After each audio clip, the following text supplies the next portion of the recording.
Welcome back. Let's talk about the scourge, as I said, of first cousin marriages. Now, first cousin marriages have been legal in this country since Henry VIII, who passed another one of those laws that he was always passing laws in order to marry people.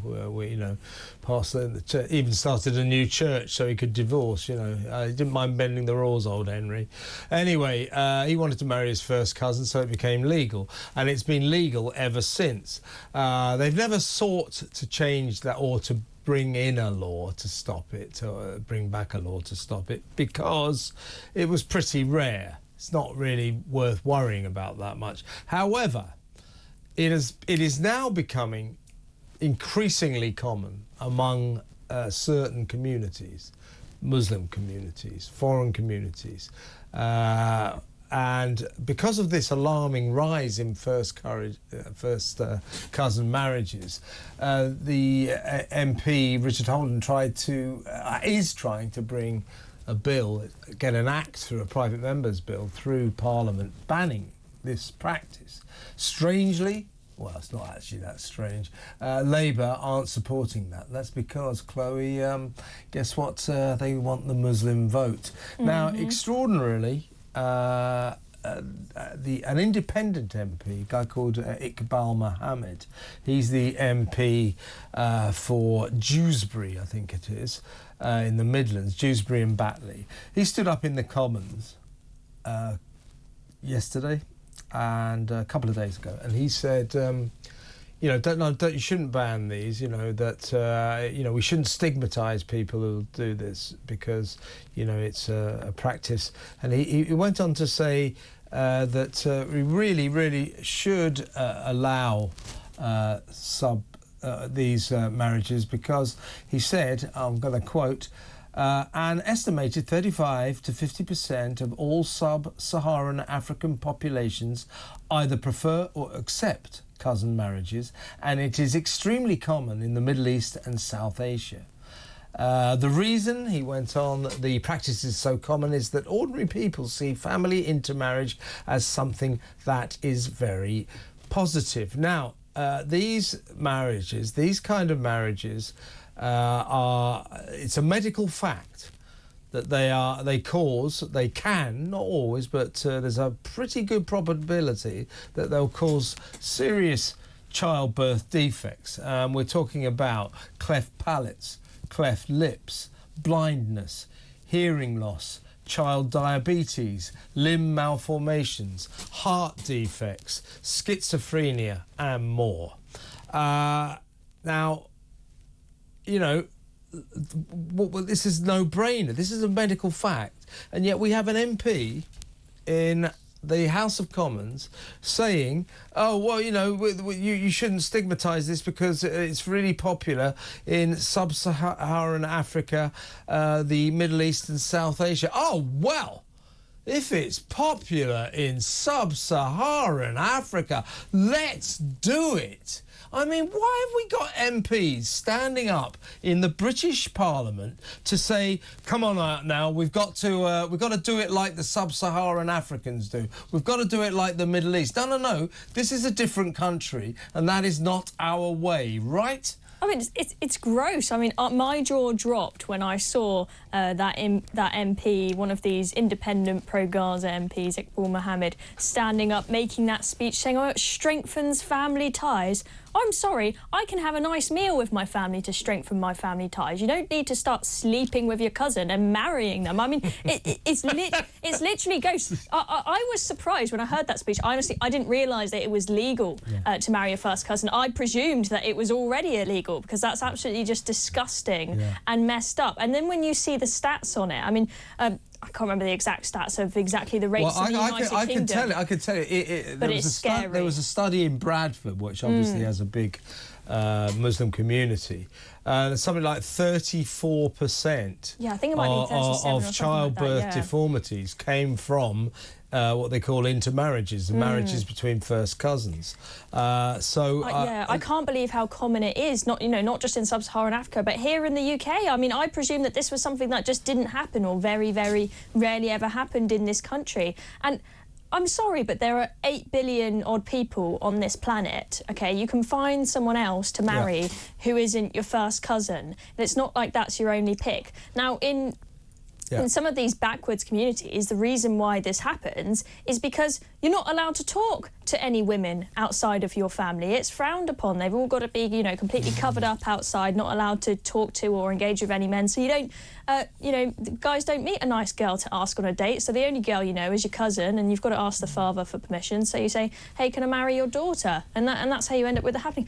It is so messed up. And, you know, aside from the cost to the NHS, British taxpayer, I'm sorry, you know, we're struggling enough as it is. We don't need to start paying for a load of nurses to deal with all these birth defects. But forget about the cost, just think about the moral side of it. I mean, I think it's child abuse to bring a child into this world with potential defects, limb abnormalities and whatnot, when, as I say, there are 8 billion other people on this planet that you could have chose from to have a kid with that would have had a far higher chance of coming out normal. It's so messed up. And to give you a window into why this is being allowed to continue, it's once again, it's this kind of timidity around foreign cultures, particularly Muslim cultures in this country. Fair enough, this was a couple of years ago, but Bradford NHS Trust, this emerged today, said, they kind of backed into marriages, saying the practice is cultural, of course. Oh, well, if it's cultural, that's all right. It's not. It's not. I don't care if it's cultural. I don't care if that's what they do in sub-Saharan Africa and the Middle East. We don't do it here. They can carry on if they want. I'd advise them not to. It's prehistoric. It's medieval. It's ridiculous. Children are being born in a terrible state because of this. So don't tell me about it's cultural. But in order to prove that they are sort of steeped in these cultural considerations, the Bradford NHS Trust, in a special report 2 years ago, said it's cultural, and actually it's not much worse than white women having children over the age of 34. That's what they concluded. But that is just an awful comparison. I mean, cultural relativism, you know, the moral theory that any moral code can be correct. It's just whatever is the status quo in one culture, that's morally correct. I'm sorry, but no, that is not a popular theory. It's got so many flaws with it, but it seems to be popular again, right? If you say, oh, in that culture, they beat women, that's morally correct because that's their culture and whatever they think is right is right. It's just ridiculous. I'm sorry, there are certain things which I think across the board are universally morally wrong, and this has to be one of them. Well, this should not be happening in Britain, but they'll be scared to make this illegal, and clearly the Labour Party are, because they don't want the Islamophobia card pulled on them. More than that, numerically, they want the Muslim vote. So the Labour Party is constitutionally terrified of offending Muslims because there's about 4 million votes in it for them.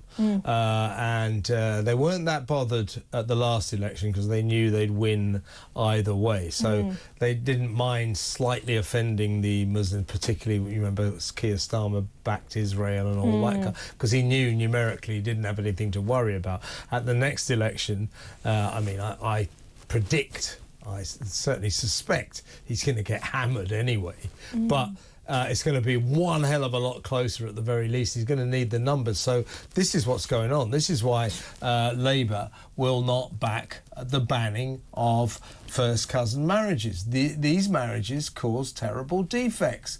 And yeah, as I say, that is a window into the tortured soul of the white middle-class liberals when they say, oh, well, you know, OK, it's a cultural practice. It's no worse than white women over the age of 34 having children. Yeah, it is. It really is. And I don't care if it's cultural. Their culture, in this respect, is flat out wrong, right? I mean, it's just absolutely bonkers. But just speaking about the next election, look, we don't know exactly what's going to be going on in Gaza come 2029, but it's important to note that although Labour got a heck of a lot of seats at this election, this was not a slam dunk victory for them, and they were they had these pro-Gaza independent MPs. I know we've got only a few of them in Parliament, but there were quite a lot of seats where Labour were nearly, I think you had Jess Phillips nearly unseated because of it, and then she was being shouted at by the pro-Gaza supporters in the audience. You've got a lot of Labour MPs that could be at risk of losing their seats if we see more of these sectarian independent MPs crop up. I mean, it sounds like from Jeremy Corbyn they're all going to form a party together now, so they might be scared of losing their seats to that lot. It's not just going to be reform that are going to be a threat to them, and so they're not going to want to upset the Muslim population. No, and they need the votes, so that's why they're not stopping this. And don't forget, just before Mr. Mohamed, Iqbal Mohamed got involved with his medieval ideas, a few days before that, there was Labour MP Tariq Ali urging the Prime Minister to commit to introducing measures to prohibit the desecration of all religious texts and the prophets of the Abrahamic religions. In other words, will the government bring back blasphemy laws when it comes to the Quran? No, we won't, Mr. Ali, because we got rid of our blasphemy laws in 2008 and not before time, because they're medieval and ridiculous. I don't encourage desecrating the Quran or the Bible or any other religious text, but in a free country, if I want to make some kind of demonstration by setting fire to the Quran or the Bible, I should be able to do so, and it's good that I am able to do so. So thank you very much, you two MPs from the Middle Ages. Thanks, but no thanks.